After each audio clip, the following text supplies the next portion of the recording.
Hey everyone, welcome back to Brian's Mysteries and Adventures on Trail. I hope everybody's having a happy holiday. Sorry the upload schedule has been a little dicey, but still been recovering from being sick, and it was also my birthday this week, plus, the holidays, so you know how it goes. In any event, this case is going to take us to Sequoia Kings Canyon National Park back on July 21st of 1996, and we're going to be talking about the disappearance of Randy Morgenson. And he was basically their head ranger. He was in his 28th season, and he was the most senior ranger in the High Sierra at that point. Now, Kings Canyon is a national park in the Southern Sierra in California, and it includes like this big glacier-carved valley that's, I think, 1,600 meters deep. There's mountains that are 14,000 feet high, various meadows, really fast flowing streams. I'm going to have pictures of some of these sequoias that I actually took myself. Kings Canyon is basically to the north and to the adjacent of Sequoia National Park, and the two are just jointly administered by the National Park Service. And Sequoia, as you know, they're just known as Sequoia Kings Canyon National Park. Now, Sequoia National Park is in the Southern Sierra, east of Wasilla, California. And if you look at this picture, this is me. In the back is Kings Canyon National Park.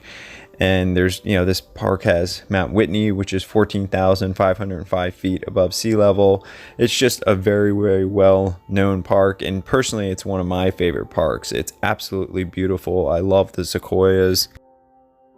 Of course, the Pacific Crest Trail and the John Muir Trail both cut through this area, and it's just a very popular area. But, as you can see, there's streams that go from being a little trickle to something like this. And if you're trying to cross a stream like this, it can be very, very dangerous. And then, in the wintertime, they form these snow bridges, which can be even more dangerous because a lot of times you can't see them, you can't see what's underneath you, and they end up breaking and you can fall in, and it can be very dangerous. And this is important information regarding this case. That's why I'm bringing it up. Randy Morgenson was 64 years old at the time of his disappearance. He was a seasonal ranger for the NPS, so every year he had to reapply for the position, and they don't get any benefits, no retirement plan. And apparently back in 1996, he had been coming back every summer for more than a decade. And he, this people that knew him said he definitely wasn't in it for the money. He loved the views and being in the park. But there was, in the event that something did happen, their families were eligible for a $100,000 payoff, but no pension. This is important. Again, we'll get into why. Now, this guy named Gordon Wallace, one of the Sequoia and Kings Canyon National Park's earliest rangers during the 1930s, had summed up this dilemma by warning future rangers, do not come and roam here unless you are willing to be enslaved by its charms. Quote, its beauty and peace and harmony will entrance you, and once it has its power on you, it will never release you for the rest of your days. Now, Randy was one of those guys that he, of course, hated when visitors and people, they threw garbage and left debris behind, and that drives me crazy too. I can't stand when people just leave their crap all over the place. And apparently he would haul these huge sacks of the garbage out of the backcountry all the time, and it really upset him. And I know that he wrote in his 1973 meadow log, all of your life someone is pointing the way, directing you this way and that, determining for you which road is best traveled here. Here is your chance to be adventuresome.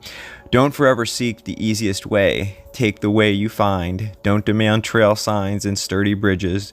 Don't demand we show you the mountains. Seek them and find them yourself. This is your birthright. As an animal most commonly denied you, be free enough from intentions and to find goodness wherever you are and in whatever is happening. And I just think that it's beautiful. He just had a good heart, and he was trying to tell people hey, this is a beautiful world. Love it and, enjoy it, but also respect it. I think over the years, a lot of this started to take a toll on him. I know that in the season of 1996, according to Randy's colleagues, they said that he seemed he was depressed. He said things like, of all these years being a ranger, I wonder if it's been worth it. He had also recently been served divorce papers from his wife, Judy. For many years, she had actually been accompanying him in the backcountry, but in the recent years, she had decided that she didn't want to. And Randy had also, unfortunately, recently had an affair with a fellow ranger. And, all this stuff was weighing on his mind. And he did tell a close friend and ranger that at times he did feel suicidal. Now, on July 20th of 1996, he radioed that same colleague and his wife to ask some mundane questions that they interpreted as him just wanting to talk to somebody.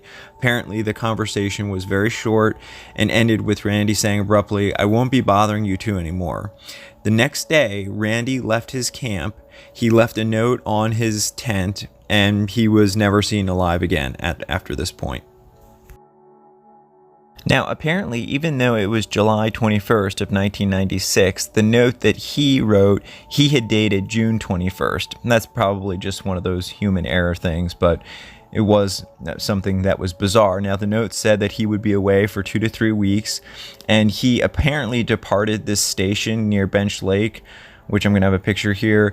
But he left his weapon behind, which everyone thought was very bizarre because apparently he always had that Smith & Wesson with him. One of his parting last words was Randy was sick and tired of what he called the Swinus americanus, the species of backpacking tourists who littered and he'd have to pick up and whose foul temper could become bane of this existence. It was basically making him bitter, and that's really sad because he was doing, just beautiful work out there. And apparently he had a very low footprint, so they knew that it was going to be hard to track him.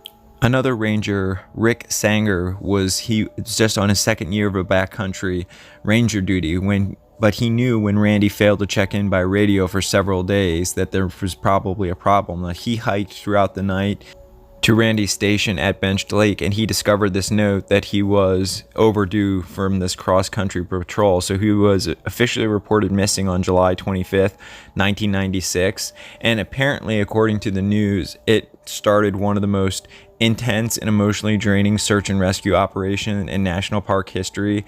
And they say it was in large part because the Rangers were searching for not only one of their own, but one of their own that was most experienced.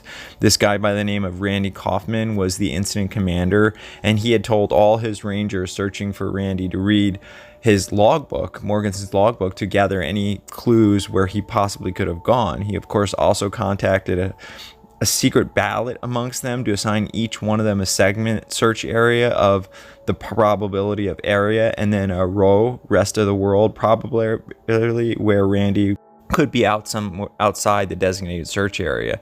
And, this went on for days. The Bench area, Basin Lake, was the highest percentage, which they searched over and over again. They had over 100 search and rescue people involved and searched an area of over 80 square miles. They were hoping that it was just his radio was in a dead zone or maybe it had gotten broken. But after his disappearance, Randy's radio had stopped working and possibly forced to hike to another station to replace it. I mean, this was all speculation, but they did bring in a special investor employed by the Park Service.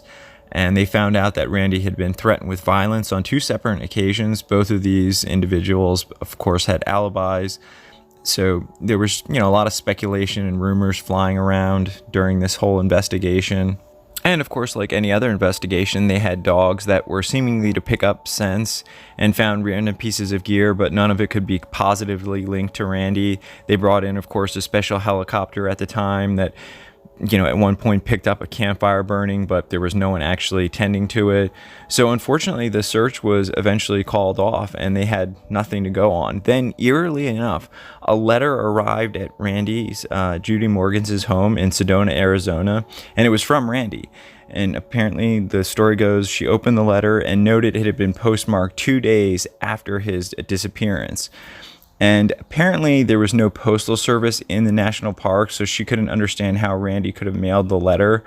But I'm not sure if that's accurate because I know that there is a postal place in Kings Canyon, Sequoia National Park. Now, I don't know when it was established, but I know that there is places in those parks where you can mail letters. But of course, this added the suspicion to everyone's theory that, he just went off to start a new life away from the National Park Service.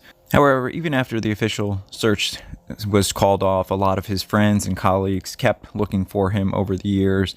But it wasn't until July of 2001, 5 years after the official search for Randy had been called off, that a 19-year-old gentleman of the California Conservatories Corp that was trail building a crew had ventured off trail and just happened to stumble upon some remains.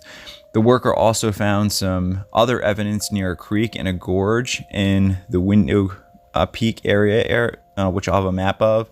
Now, this map just shows basically where his last location was and then where his remains were found. So if you were to do it by hike, it was about a 4-hour. It depends on where you are. There's so many trails in and around that area. This is near the outermost borders of the search area, below these big pools of a waterfall. Of course, rangers were called in immediately and soon discovered a broken up shirt with Morgenson's badge, then a backpack with the buckle fastened and a boot. And then, of course, they took a closer examination, and what they saw was the boot was half submerged in water. And of course, there was remains sticking out from it. The boot and pack seemed to match the description of the gear Randy was reported to be last seen using. So they were pretty sure that this was him. But of course, they flew in special recovery teams, and they actually found a functioning park-issued radio on top of the falls, not at the bottom with the rest of the evidence. And it was on the turned-on position. That seemed to confuse the investigators, although the remains apparently seemed to confirm that Randy had been in the mountains the whole time. Investigators weren't certain whether this is where he had perished or he had, gotten washed away, but rangers did remember searching this gorge and crossing that exact same spot where the radio was found. Now, according to a retired Sierra Subdistrict Ranger, Alden Nash, he believes Morgenson fell through a snow bridge, possibly breaking one of his legs, and then his remains were simply hidden beneath an ice throughout the various searches. According to him, during a rescue attempt in 1996, Judy had this actual dream of a dead man floating in a lake. Of course, over the years, there's been various theories. A gentleman by the name of Eric Blem wrote this book called The Last Season, and it's a book about his disappearance. And he said that he wanted to maybe possibly disappeared on the job to make it look like that so that his wife would get that benefit of the $100,000. He quoted as saying, if he wanted to throw off the dogs or sucker people into believing something had happened, he did a great job.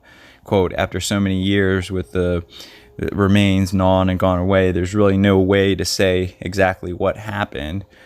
And unfortunately, that's true. There is really no way to say what happened. I know that they obviously took the remains, did an investigation, but at that point, there was really nothing that they could say.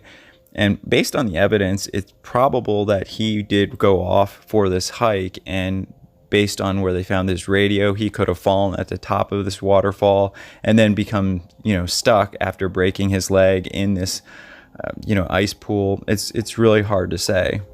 Yes, there were reports from his friends that he was depressed as of late and he was going through a lot of rough times. And it's possible that he was going off to start a new life and something happened, before he could even get to that point. He was walking along and he fell through this waterfall and just became trapped. And because his radio was separated from him and he had a broken leg, there was no way for him to radio for help or get the assistance that he needed to get out. And it was just one of those things where, because of the way everything fell together, the search and rescue people didn't see the evidence because it had been covered up. But again, it's all up for speculation. It's just that we know we lost a great man that had dedicated his life to the Park Service and had done a lot of wonderful things. And it's just sad to think that, during his last year, he was upset and, had become sort of disillusioned with the whole Park Service and living that way. I know unofficially they named a mountain after him, Mount Morgenson, in memory of Randy. It's the first peak west of Mount Russell, roughly 5 miles, and just north of Mount Whitney. And I think that's nice. I think that he should be remembered. I think that he did a lot of wonderful things for the Park Service, and he had a wonderful career. And it's just sad that it had to end the way it did. And my thoughts and prayers go out to everyone who knew Randy, his friends, his family, and everybody who worked so hard to try and bring him home and bring him back to safety, and the ones that did find him and bring his remains back so that he could have a proper burial. I'd like to dedicate this video to Randy Morgenson, his friends, his family, and all the park rangers, all the people that work for the MPS, and everyone who's going out there every day to help make our experience better when we're out in the wilderness.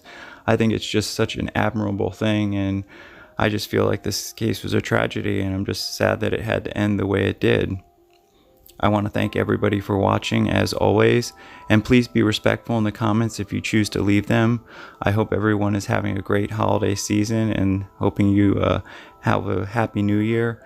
Special thank you to co.ag for providing the background music, and I'll see everybody in the next one. Take care. Hey everyone, thanks for sticking with me till the end, as always. And sorry again for the delay in the upload schedule, but it's just been a busy time with the holidays, and it was my birthday, and just trying to get caught up on a lot of stuff too with my regular job. But I'm getting closer to being able to return to my regular upload schedule. But if you have any questions or case suggestions, always comment, and I hope everyone's having a great holiday season, and thank you all for all your wonderful support. And just wanted to say a special thank you to all those that have given donations or sent me a Christmas card over the holidays. That was just so wonderful seeing those cards, and I just appreciate everybody. You guys are all so wonderful, and thank you to all my new subscribers and everybody that's been with me from the beginning, and look forward to learning more about you guys, and just doing the channel what you guys want to hear and see. So always let me know what you want to see, and thank you so much.